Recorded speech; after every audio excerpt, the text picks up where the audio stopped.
18 de novembro, as notícias de interesse do trabalhador, dos movimentos sociais e pela democracia estão aqui no seu jornal. Virada da Consciência em São Paulo discute a literatura negra como forma de conhecimento, afirmação e resistência. Centrais sindicais, partidos políticos e movimentos sociais realizam encontro para discutir propostas de geração de emprego e uma jornada nacional de lutas. Sindicatos e movimentos sociais protestam contra a entrega de UBSs às organizações sociais de saúde. O pacote econômico de Paulo Guedes, que tramita no Congresso Nacional, pode acabar com o serviço público no país.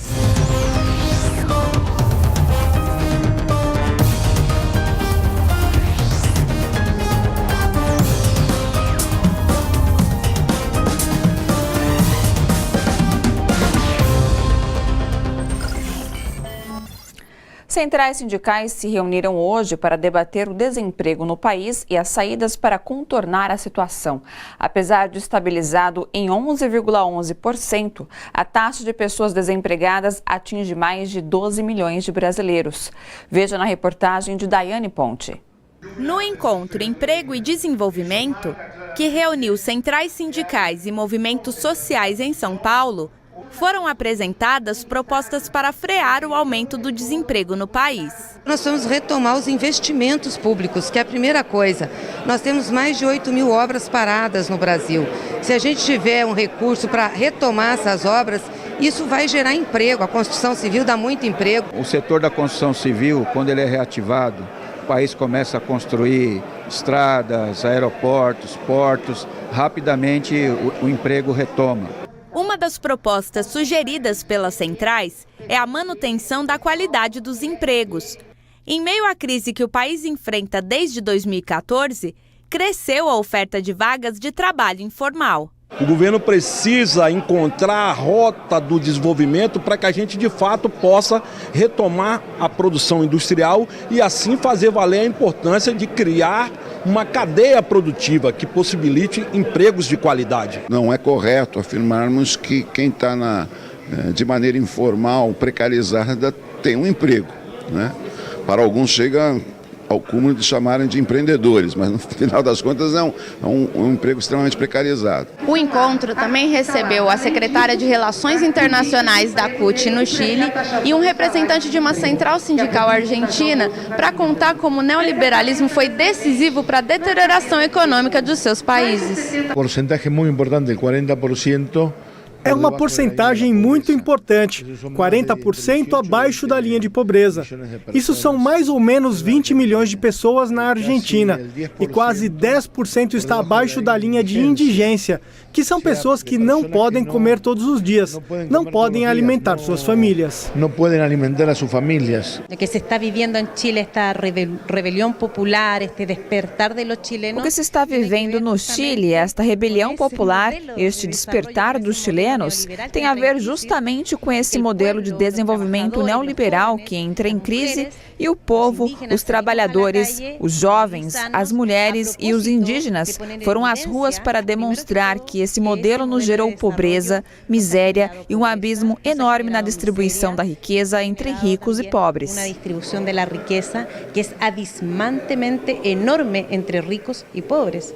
Além das propostas para a geração e proteção do emprego, que serão levadas para debate na Câmara dos Deputados em Brasília, no encontro também foi definida uma jornada nacional unificada de luta. Muito importante a gente encontrar uma narrativa, é importante a gente elevar o nível de organização popular, de politização e de esclarecimento para a classe trabalhadora sobre o nosso futuro do país. Essa jornada vai depender, é lógico, das nossas mobilizações, das portas em fábrica, de empresa e na periferia, trazer a população a essa jornada que com certeza vai ter um apoio muito grande da população em geral. Comentarista político João Caires analisa a proposta das centrais sindicais para a criação de empregos. Para Caires, cabe mesmo aos trabalhadores a luta contra o alto desemprego no país, pois em quase um ano o governo Bolsonaro não fez nem mesmo uma proposta aceitável para enfrentar o drama de milhões de brasileiros. As propostas têm retomada do Minha Casa Minha Vida, que o governo Bolsonaro acabou de tirar da população mais pobre, a questão do Bolsa Família, que ele prometeu pagar um 13º a mais, mas tirou 1 milhão de famílias do Bolsa Família, sendo que esse dinheiro retorna para a economia, os investimentos públicos, o papel do BNDES, toda aquela política que foi feita, que desenvolveu o Brasil, e aí foi bem lembrado pela presidenta nacional do PT, Gleisi Hoffmann, no caso de uma discussão com a comentarista econômica Miriam Leitão. Miriam Leitão vem falando que o PT tem que fazer uma autocrítica sobre sua gestão econômica no segundo governo de Dilma. É interessante Miriam Leitão falar, porque ela não fez uma autocrítica até hoje de todos os elogios que ela fazia à política econômica de Fernando Henrique. A gente lembra que o Brasil estava como os músicos do Titanic, o navio afundando e ela elogiando, ou seja, o navio afundando e os músicos continuavam tocando. Então, Miriam Leitão, você tem que olhar bem os dados. O que era o Brasil em 2003 e o que era o Brasil em 95. Só para ter uma ideia, em 1995, Fernando Henrique Cardoso recebeu de Itamar Franco o Brasil como oitava economia do mundo. Vendeu todas as estatais, quase todas, praticamente sobrou os grandes bancos públicos, mais algumas empresas venderam tudo, fizeram algumas reformas, né, reforma da Previdência, mexeram na questão trabalhista e entregaram o Brasil em 2002 como o maior desemprego da história e o Brasil virou a 13ª economia. Não teve nenhum tipo de autocrítica de Miriam Leitão sobre isso. Então, nessa briga, né, de autocrítica que a própria Rede Globo fica colocando, que Miriam Leitão faz, ela não coloca os pingos nos is, não coloca os dados, né? Age de uma forma assim intelectualmente falsa, tentando manipular as pessoas. Então isso é muito perigoso, como a gente vê pessoas apoiando o não aumento do salário mínimo, o que gerou muita renda no Brasil. Ou seja, as pessoas passaram a ganhar mais, o salário mínimo teve um aumento de 70% nos governos de Dilma e Lula, e com isso fez a economia circular. Lembramos que no passado o Brasil lutava, né? Tinha o senador Paim lutando pelo salário mínimo de $100, porque o salário mínimo no governo Fernando Henrique era de $80 e passou a mais de 300 nos governos Lula e Dilma. Então é essa discussão que tem que se fazer, porque a gente vê uma briga entre a Rede Globo, né? Miriam Leitão, uma briga entre eles, entre Jair e Bolsonaro, e aí a gente percebe que a briga é mais uma questão pessoal entre eles, no modo de gerir as coisas, porque todas as propostas que Jair Bolsonaro aprovou no Congresso têm aprovação da Rede Globo. Então, entre a briga de Jair Bolsonaro e a Rede Globo, devemos ficar com a briga, como bem disse o padre Júlio Lancelotti em um dos seus sermões. O pacote econômico do governo Bolsonaro prevê economia de dinheiro com redução do Estado. Naturalmente, os mais afetados serão os servidores públicos e a população que depende dos serviços públicos. Veja na reportagem de Camila Piacese. O Plano Mais Brasil, apresentado pelo ministro da Economia, Paulo Guedes, e pelo presidente Bolsonaro há 2 semanas, é composto por 3 projetos de emendas constitucionais que já tramitam no Congresso: a do Pacto Federativo, a dos fundos constitucionais e a do estado de emergência. Esse último prevê economia de dinheiro com redução do Estado. Os servidores públicos, por exemplo, teriam diminuição de jornada e salário em até 25%. O serviço público em geral será o mais atingido.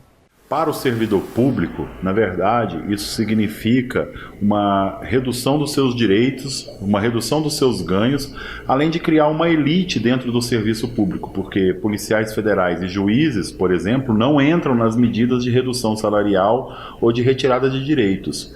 E é importante que o servidor entenda que se ele tiver algum passivo trabalhista junto ao governo, a PEC autoriza, a medida provisória autoriza não pagar esses passivos trabalhistas, ou seja, o governo vai ficar devendo o que é direito trabalhista e não vai pagar porque está autorizado pela medida provisória.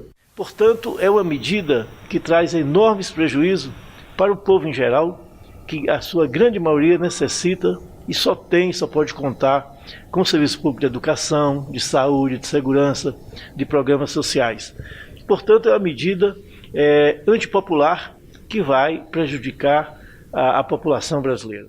O texto da PEC prevê ainda a redução dos concursos públicos, mesmo quando houver falta de trabalhadores no setor. As contratações poderão ser por meio de cargos comissionados, abrindo um pressuposto para indicações que tornam o processo de seleção menos impessoal e mais subjetivo. Abre margem para indicações pessoais, troca de favores e corrupção. Setores como o da educação estarão entre os mais atingidos. Nós já vivemos um quadro de falta de servidores para desempenhar as funções administrativas. No caso da Universidade de Brasília, só para você ter uma comparação, há coisa de 10 anos existia 3 mil servidores e 15 mil alunos. Hoje existe o mesmo número de servidores para 43 mil alunos. Então, para você ver que o servidor que hoje está trabalhando, ele está sobrecarregado. Não é à toa que você vê o aumento de depressão, né, de afastamento, e com essa proposta do governo, certamente esse quadro irá piorar muito. Mas a perseguição de Guedes vai muito além, chega até ao campo político. O texto prevê que servidores públicos que forem filiados a partidos percam a estabilidade. Isso é uma agressão à própria cidadania, né? O servidor público ele é livre para se filiar ou não filiar a qualquer partido, ou ter religião ou não ter. Então o presidente da República não pode querer impor essa condição para o servidor público. Frente em Defesa da Saúde Pública, composta por sindicatos e movimentos sociais, realizou hoje ato contra a entrega dos equipamentos municipais de saúde para as organizações sociais de saúde. Para eles, esse é o primeiro passo para a privatização dos hospitais em São Paulo. A reportagem é de André Giannucari. Em uma cidade onde 80% da população usa o SUS, privatizar hospitais e unidades básicas não é apenas transferir a responsabilidade do Estado na gestão da saúde para o setor privado. Para essas pessoas, a perda do atendimento público pode significar a morte. Quando os munícipes vão em busca das unidades básicas de saúde e não encontram lá trabalhadores, médicos para que sejam atendidos, esses munícipes vão encontrar o quê? Então, na realidade, entregar a iniciativa privada ao Sistema Único de Saúde é condenar quem paga os impostos à morte, literalmente. A Prefeitura alega que, com as privatizações no setor, vai reduzir em 3% as despesas, percentual contestado pelo Sindicato dos Servidores Municipais de São Paulo. Segundo eles, o custo vai aumentar. O orçamento projetado agora para 2020 prevê uma redução de quase 3% nos gastos de despesa com o pessoal da administração direta, mas, por outro lado, um aumento de 40% dos gastos, que já é a maior parte, com organizações sociais, que demonstra o processo de terceirização que eles vão ampliar e agora acelerar, que eles já vinham fazendo. Das 70 UBSs de São Paulo, 20 serão entregues à iniciativa privada até o final desse ano. E as 50 restantes terão o mesmo destino já no primeiro semestre do ano que vem. As privatizações, ao contrário do que afirma o governo, não promovem melhorias nos serviços. Segundo Jussara Basso, do Movimento dos Trabalhadores Sem Teto, o MTST, a história mostra que, quando ocorreu a privatização, houve piora no atendimento. O sucateamento da saúde pública ocorre exatamente em relação a essas organizações que visam lucro, Você acaba explorando a privatização para o lucro de algumas empresas que não estão certas. A gente precisa de saúde pública de qualidade. Hoje à tarde, aconteceu um protesto na frente da Secretaria Municipal de Saúde com o pedido para que o prefeito Bruno Covas, do PSDB, garanta um serviço de qualidade à população. Esse processo todo de terceirização que a prefeitura vem fazendo, ele tem significado um retrocesso muito importante no Sistema Único de Saúde. E nesse momento, o governo ele está acabando com as autarquias hospitalares.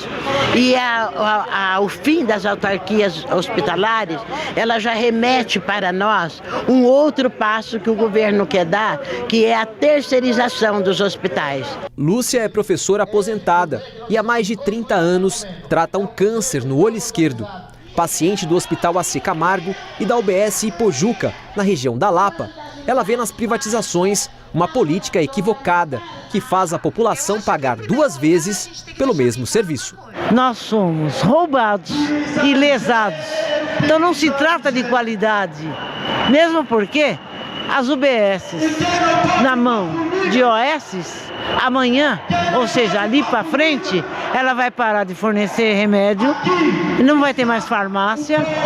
Onde ela já existe, você tem problemas com a marcação de exames. A prefeitura não é propriedade dela nenhuma UBS, nenhum hospital ou qualquer outro equipamento. Juntamente com outras 106 instituições, a Abrasco, Associação Brasileira de Saúde Coletiva, está divulgando nota em defesa da educação e da alimentação escolar. A manifestação é contra o projeto que modifica a Lei de Alimentação Escolar por entender que ele fere de morte o Programa Nacional de Alimentação Escolar, anulando o dispositivo que estabelece a compra de alimentos diretamente da agricultura familiar. A Abrasco adverte que, se o projeto for aprovado, agricultores familiares terão dificuldade para vender a produção. E o episódio de hoje de Futebol no Mundo é sobre a Espanha, onde o sonho começa. Em destaque, o centro de treinamento do Barcelona, de onde saíram astros do futebol internacional como Messi e Guardiola. Futebol no Mundo passa aqui na TVT de segunda a sexta, às 8h15 da noite. 没有辜负大家的期望。那段时间是拉玛西亚的巅峰。2011年欧冠决赛，巴萨在温布利大球场3-1击败曼联，其首发阵容11人里有6名都是拉玛西亚毕业生。Nós vamos fazer um rápido intervalo e voltamos já já. Não saia daí.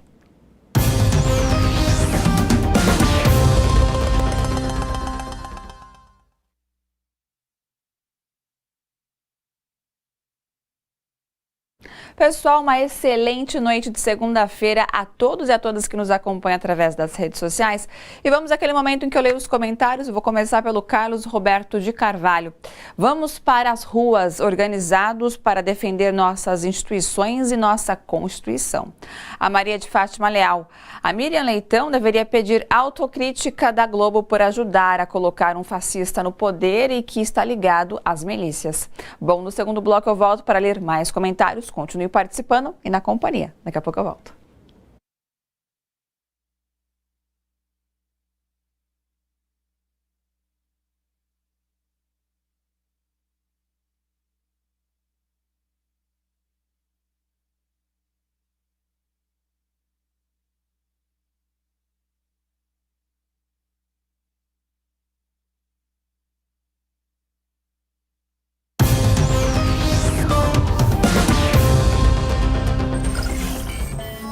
Com um crescimento de quase 30%, o desmatamento na Amazônia bateu recorde nos últimos 12 meses e atingiu o maior nível em 11 anos. É o que mostra o relatório divulgado nesta segunda-feira pelo Instituto Nacional de Pesquisas Espaciais, o INPE. Entre agosto de 2018 e julho de 2019, foram destruídos 9.762 metros quadrados, um aumento de quase 30% em comparação com o ano anterior. De acordo com a análise do Sistema de Monitoramento PRODES, do INPE, os estados de Pará, Rondônia, Mato Grosso e Amazonas foram responsáveis por 8.213 metros quadrados do desmatamento, representando 84% do total. Ainda segundo o levantamento do INPE, houve um aumento significativo do desmatamento durante o governo Bolsonaro, que defende o desenvolvimento econômico da região da Amazônia. A Bolívia vive conflitos de grandes proporções após o golpe contra o ex-presidente Evo Morales, que está exilado no México desde a semana passada. Mas seus eleitores, principalmente indígenas, lutam para o retorno de Evo à presidência. A Bolívia é a maior comunidade estrangeira no Brasil, com 250 mil pessoas. Só em São Paulo são mais de 200 mil bolivianos. O repórter José Eduardo Bernardes, do Brasil de Fato, foi conferir como eles estão encarando essa situação. No Brasil, onde o partido do presidente Evo Morales, o MAS, ganhou as eleições com mais de 70% dos votos, os bolivianos estão preocupados com o conflito no país de onde vieram. Já são 23 mortos e mais de 700 pessoas feridas. Alguns deles têm parentes em cidades sitiadas por militares. Eu sou cochabambina, tenho todos meus filhos, sou eu que moro aqui. Nós estamos preocupados porque todo boliviano sempre tem uma família lá, tem irmãos, tem padres. tiene hijos también que dejaron allá en Bolivia, ¿no? Yo también tengo mis hermanos. Indígenas dos Andes bolivianos e de cidades como El Alto chegam todos os dias a La Paz para protestar contra o golpe. Para os bolivianos que vivem no Brasil, os protestos têm se agigantado pelo extremo racismo contra os indígenas. Como ustedes vieron en Santa Cruz, el indígena fue humillado. Hasta ahí el indígena estaba tranquilo. Pero ya, que te lo quemen la bandera, y esa bandera no es del MAS, la huipala, es del pueblo indígena, de los grupos originarios, es de la antigüedad. No es que Evo ha hecho aparecer la bandera, que lo quemen esa bandera, que los policías hayan quemado esa bandera, la insignia que llevan aquí, lo hayan cortado. Eso es lo que más se han indignado a ellos. El 70-80% en Bolivia somos indígenas, nunca debía pasar eso. Por lo que él ya estaban cansados con él, casi 13 años de gobierno, 14 años de gobierno, que no querían ver ese tipo de personas. Por eso es la acción de esa forma contra nosotros. No hay diálogo, no hay comprensión por causa de racismo. Mesmo com um futuro ainda incerto sobre o país, muitos acreditam em uma saída pacífica para o problema e aguardam o retorno de Evo para a presidência. Eu acho que vai ter sucesso, porque não vão permitir que entre otra gente así discriminando al indígena. En San Pablo la gente ha votado gana con un 70-80% aquí en San Pablo de los bolivianos. Es bien claro así de todos los bolivianos que hemos votado así. Nosotros todos han visto que sí por él hemos votado. Gracias al señor presidente Evo Morales, todos se ubicaron, los indios, los campesinos que no sabían ni hablar, los analfabetos, se ubicaron. Y él ha sabido superar sem ser profissional, sem ser universitário. Em Hong Kong, estão concentrados na universidade os enfrentamentos entre opositores e as forças de segurança do governo chinês. Prosseguem os conflitos em Hong Kong, onde manifestantes incendiaram a entrada do campus universitário e se concentraram no local para tentar impedir uma invasão da polícia. Desde domingo, o campus e a entrada de um dos 3 túneis que dão acesso à ilha Hong Kong viraram cenário de confrontos. Um policial foi ferido por uma flecha e as forças de segurança ameaçaram utilizar balas reais. A ex-colônia britânica vive sua crise política mais grave desde 1997, quando retornou à soberania chinesa. O governo de Pequim se recusa a fazer qualquer concessão e advertiu que não vai tolerar uma insurreição. No Chile, as manifestações contra o governo duramente reprimidas pelas forças policiais deixaram um saldo dramático. Quase 200 pessoas ficaram cegas ou tiveram graves ferimentos nos olhos. Mas antes de a gente ir para esse VT, acho que eu tenho uma correção para fazer. Acho que sobre a Amazônia não são metros, são quadrados, são quilômetros quadrados. Agora sim a gente vai ver a nossa reportagem. Carlos tem 18 anos e é um estudante no Chile. Há 3 semanas, perdeu a visão total do olho esquerdo durante um protesto no bairro em que vive contra o governo de Sebastián Piñera. Ele corria para evitar a polícia quando foi atingido por 8 balas, incluindo a que o deixou cego. Me virei para ver de onde estavam disparando. Eu me virei e meu olho se fechou, não senti nada na hora, só senti meu olho se fechar e não abrir mais. Depois vi gotas de sangue, que meu rosto estava todo ensanguentado. E me toco e tenho a cara banhada em sangue. Por pouco não ficou cego do olho direito, onde outra bala ficou presa. Na verdade, tenho mais rabia que medo. A verdade é que tenho mais raiva que medo, mais ódio que pena, e é contra essas pessoas que estão aí fora, disparando, mutilando as pessoas, torturando. Mutilando a gente, torturando. Carlos é apenas um de quase 200 manifestantes que ficaram feridos nos olhos durante os protestos. Um recorde que supera o de algumas zonas de conflito no mundo.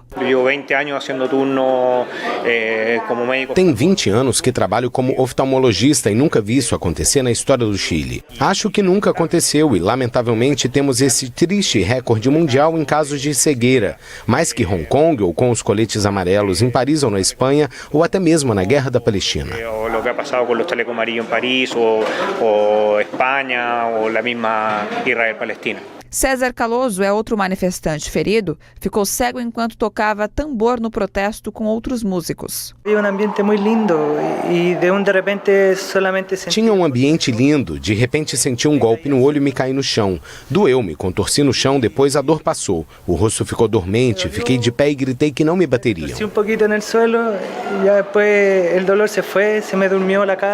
O Instituto Nacional de Direitos Humanos informou que 197 pessoas sofreram danos nos olhos.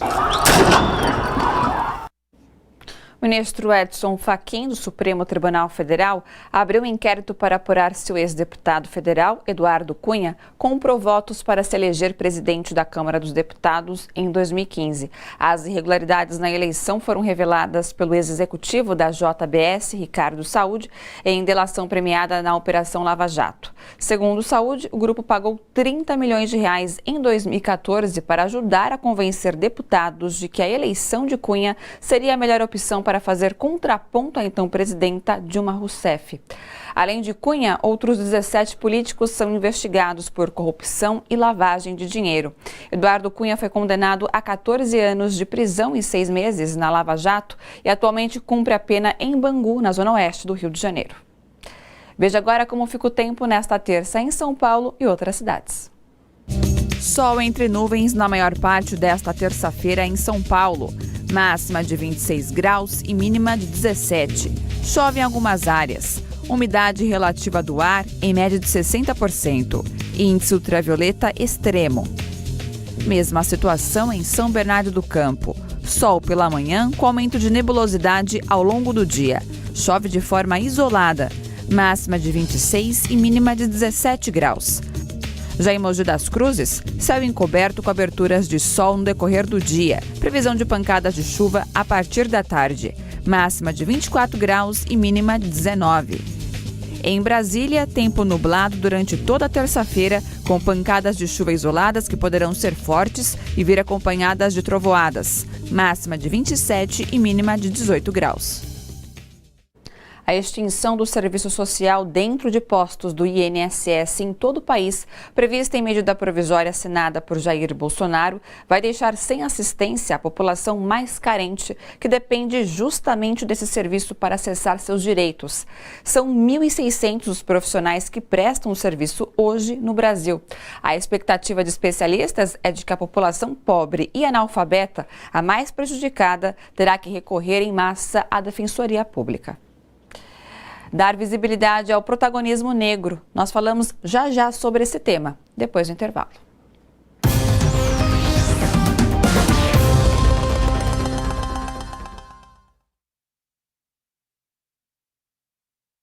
Pessoal, voltei para ler mais comentários. Leio da Maria de Fátima Leal e ela escreveu: misericórdia, como um governo faz isso com os seus cidadãos? Ela fala em referente ao que está acontecendo na Bolívia. O Fonseca, força bolivianos, parabéns pela coragem, que Deus os proteja hoje e sempre.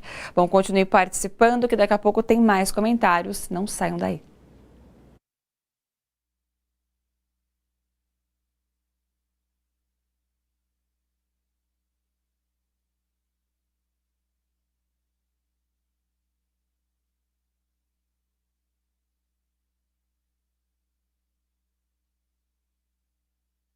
Você me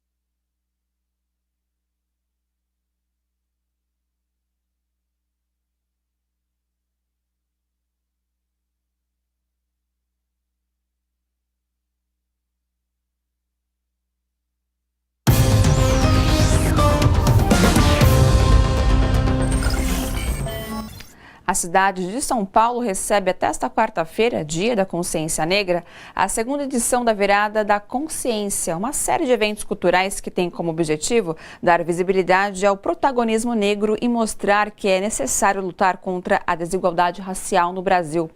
Uma das atividades do evento é a Flink Sampa, Festa do Conhecimento, Literatura e Cultura Negra, que neste ano homenageia o escritor Machado de Assis. O repórter João Miyagi acompanhou a mesa de abertura.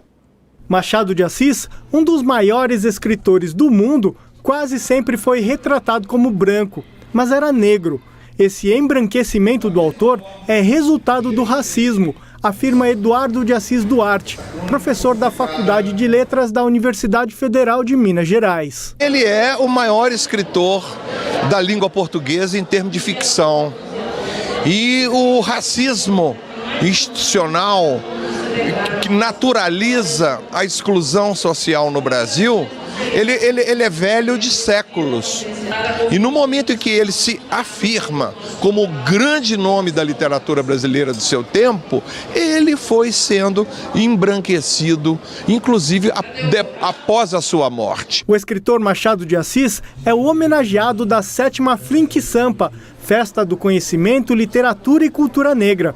O evento acontece até quarta-feira na Faculdade Zumbi dos Palmares, no centro de São Paulo. Um ambiente, um espaço de debates, de reflexão, de resistência e de encontro de caminhos que possam dar visibilidade, que possam dar concretude e que possam dar principalmente estatura para essa trajetória da construção de uma literatura negra, dessa trajetória da construção dos grandes literatos negros que não receberam e ainda hoje não têm um tratamento adequado. Um dos objetivos da Flink Sampa é destacar os autores e a literatura negra, que engloba tanto o escritor negro quanto a temática da vida e das lutas da população negra. É uma literatura que reflete a realidade, né? Combate desigualdades, combate preconceitos e é uma voz necessária para o equilíbrio social da questão, né,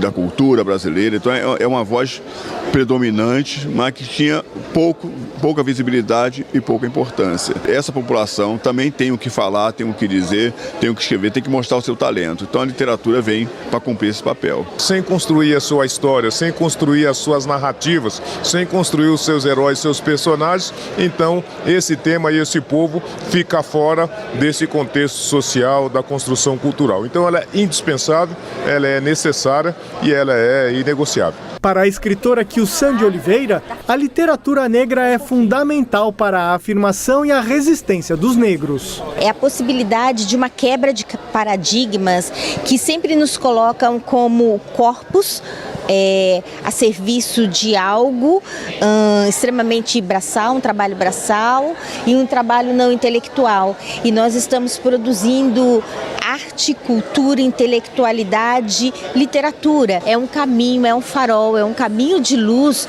para o fortalecimento de identidades negras. No dia 20 de novembro, Dia da Consciência Negra, o Ministério Público do Trabalho vai lançar a campanha Nosso Lugar é Legítimo, Racismo é Não Reconhecer. O foco é divulgar o Estatuto da Igualdade Racial para a população brasileira e o combate ao racismo estrutural existente no país. Para falar sobre a campanha, eu converso com a procuradora do Ministério Público do Trabalho, Elisiane Santos. Boa noite, Elisiane, seja bem-vindo aqui no seu jornal, tudo bom? Boa noite, Ana, tudo bem? Obrigada.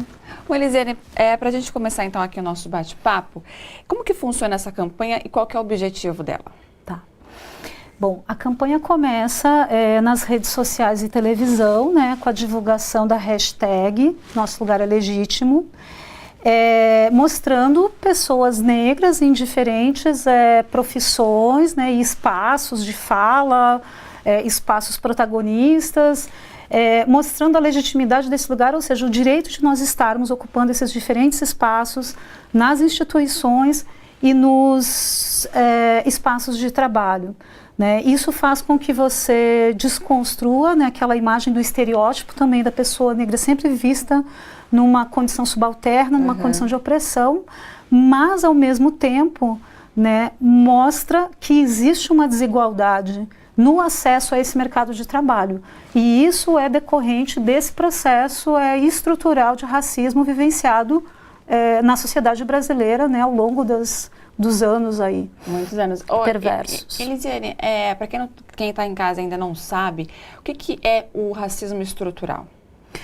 Então, o racismo estrutural tem a ver, né, com todo este processo de violência, de opressão, né, de desumanização, de negação de direitos à população negra, né, que foi vivenciado na nossa sociedade ao longo de mais de 300 anos de escravização da população negra, né, e após a dita abolição, né, que os movimentos negros inclusive trazem, né, e nominam como abolição inconclusa, né, o Estado brasileiro ele não assegurou os direitos fundamentais à população negra no acesso à educação e ao trabalho, né? Então, esse processo histórico, ele traz os seus reflexos até os dias de hoje, né? Se nós buscarmos os indicadores sociais, nós vamos ver que hoje no mercado de trabalho, trabalhadores brancos recebem, em média, 75% a mais da remuneração dos trabalhadores negros. Né, nós vamos verificar em alguns segmentos de atividade econômica que a nossa representatividade de população negra é muito pequena, né, e nós podemos pegar aí como exemplo o sistema de justiça, o próprio legislativo, né, além da iniciativa privada. Então, as mulheres negras também entram nesse perfil, né, Elisiane, cargos de chefia, por exemplo? Com certeza, e assim, nós mulheres negras, principalmente num contexto geral, né, são as mais afetadas por toda essa condição de desigualdade racial. Que a gente diz assim que são as mulheres que estão na base da pirâmide com os salários mais baixos, né? Então, assim, é preciso trazer esse olhar, e esse é o nosso objetivo nessa campanha, né, que é uma campanha institucional que tem por objetivo não apenas mostrar ou enfrentar aquela expressão de racismo individual assim mais explícita, que também continua ocorrendo, né, nas relações de trabalho e deve ser denunciada, mas mostrar à sociedade, aquelas pessoas que ainda não perceberam, né, que essa desigualdade é processo histórico e é fruto do racismo existente na sociedade brasileira, para que elas tenham consciência, e por isso, inclusive, o Dia da Consciência Negra, né, não é por nada aí que nós temos o 20 de novembro, é para que realmente toda a sociedade, não apenas, né, nós, população negra, mas todos tenham noção de que esse racismo estrutural existe e nós precisamos enfrentá-lo para que nós tenhamos efetivamente atendidos os princípios constitucionais, né, do nosso Estado Democrático de Direito, que se fundamenta no princípio da igualdade e não discriminação. Olha, a gente tem até um ilustra sobre essa campanha. A gente vai poder olhar aqui um videozinho para o pessoal de casa entender um pouquinho, ó.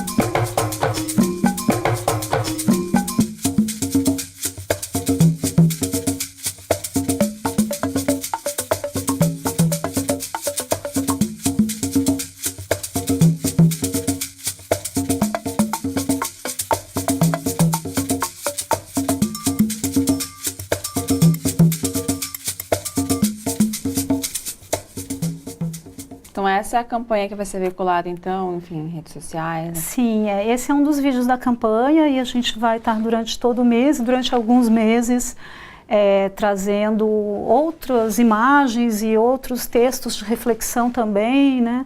Falando sobre questão também de estética, né? De identidade negra, de, por exemplo, formas, né, de cabelo, de vestimenta que também não podem ser isso tem um preconceito objeto também?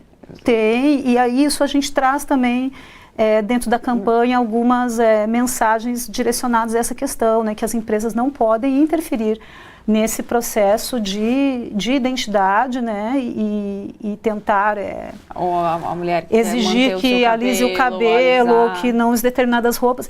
E às vezes isso acontece de forma muito sutil, sim, né? Nem sempre é explícito. Às vezes assim, essa roupa está muito colorida. Ou, então, assim, tudo isso precisa ser percebido também e denunciado, inclusive, ao Ministério Público do Trabalho, porque nós recebemos essas denúncias de discriminação racial no trabalho.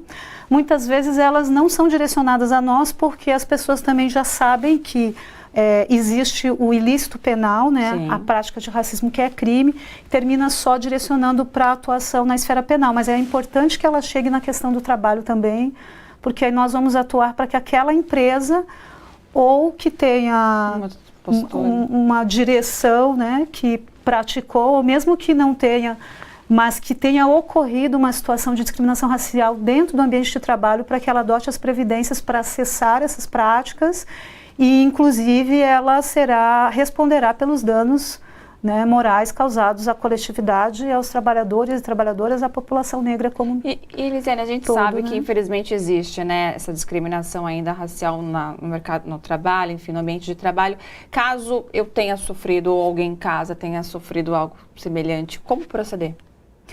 Então, as denúncias para o MPT, elas podem ser feitas pelo site www.mpt.mp.br. Está ali na telinha. Nós temos um aplicativo de celular também, que é o aplicativo Pardal, MPT Pardal, só baixar e qualquer denúncia pode ser feita. Normalmente as pessoas não querem, né, se identificar, então tem assegurado o sigilo da denúncia.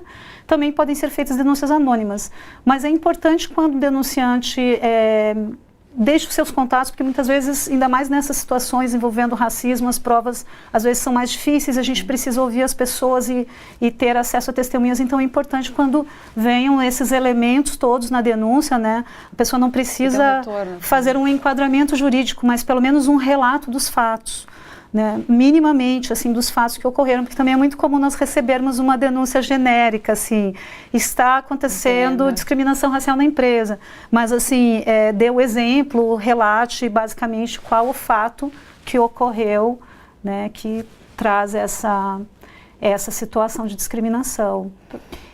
E a gente também busca com essa campanha trazer esse olhar, né, das pessoas também não negras, né, para se inserir, se apropriar, conhecer, ter consciência, se inserir na luta antirracista também, porque não é um problema, né, apenas nossa, da população negra, é um problema de toda a sociedade. E nessas situações de racismo, tanto nas relações de trabalho ou fora delas, também é muito comum às vezes as pessoas silenciarem. Tá certo. Então acho que a gente precisa romper esse silêncio. Perfeito. Elisiane, obrigada, viu, pela sua participação, as portas sempre abertas aqui do seu jornal para você. Tá bom, obrigada. Agradeço. Bom, a Unifesp, a Universidade Federal de São Paulo, aprovou a criação de vagas no curso de graduação destinadas a refugiados, apátridas e portadores de visto humanitário por meio do Programa de Ingresso de Refugiados e Portadores de Visto Humanitário. Para o ano que vem serão destinadas 37 vagas a essa população. Os estudantes que ingressarem pelo programa poderão ter, por exemplo, acesso a auxílio para permanência como os demais estudantes. Para mais informações sobre as vagas, basta acessar o site da Unifesp, que é unifesp.br. E no domingo, o ex-presidente Lula começou a fala para milhares de pessoas que assistiam a um festival Lula Livre em Recife, se desculpando por discursar em pleno festival de música. Ele aproveitou para destacar a importância da cultura e falou também sobre o novo momento da campanha Lula Livre e sobre suas realizações no terreno da educação. Vocês não sabem a alegria que eu tive quando eu inaugurei a Universidade Federal do ABC. Não sei se vocês sabem, no ABC e na Grande São Paulo não tinha uma Universidade Federal. Nós criamos em Sorocaba, criamos em São Paulo, em Guarulhos, em Osasco, em Santo André, em Santos e Diadema. E a primeira pessoa a se inscrever na Universidade Federal de Santo André foi uma pernambucana de Recife que foi fazer. Agora a campanha Lula Livre tem que se transformar numa campanha muito maior, porque o que nós queremos é a anulação da safadeza dos protestos contra nós. Apresentem provas contra mim e me condenem. E eu não virei mais fazer discurso para vocês, mas se não tiver prova, eu adoraria estar num palanque aqui, Moro aqui, Daniel aqui, para discutir com ele quem é safado nesse país. Quem é que montou a quadrilha nesse país? Então, gente, olha, A hora que eu largar esse microfone, o show vai continuar. Porque na democracia, o show não para. Na democracia, o show não para. E por isso,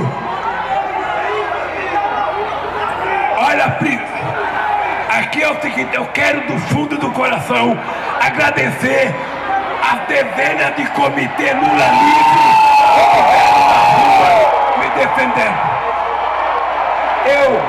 Eu não tenho como pagar vocês, a não ser gratidão.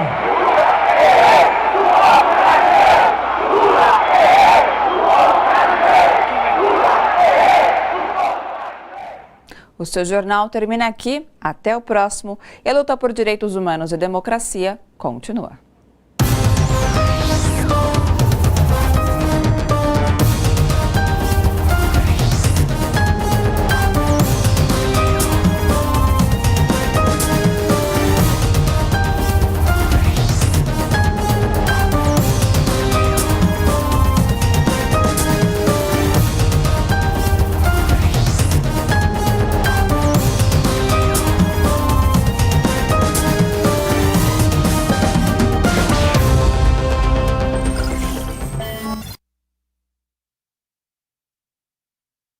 Pessoal, para a gente encerrar então o jornal desta segunda-feira, vou de comentários do Paulo Andrade. Nossa luta é nas ruas, o Brasil está à deriva. Bom, agradeço a todos, assim como o Paulo que participou hoje com um comentário pela companhia. E não se esqueçam que amanhã, pontualmente às 7 da noite, nós temos um encontro marcado. Não, tem mais um recadinho do Luiz Azevedo. O dia que o bolso tiver esse tanto de gente aplaudindo, eu abaixo a bola. Caso contrário, viva o Lula. Bom, agora sim eu me despeço de vocês. Tenham uma excelente noite. E amanhã, pontualmente 7 da noite, não se esqueçam. Beijo grande, tchau.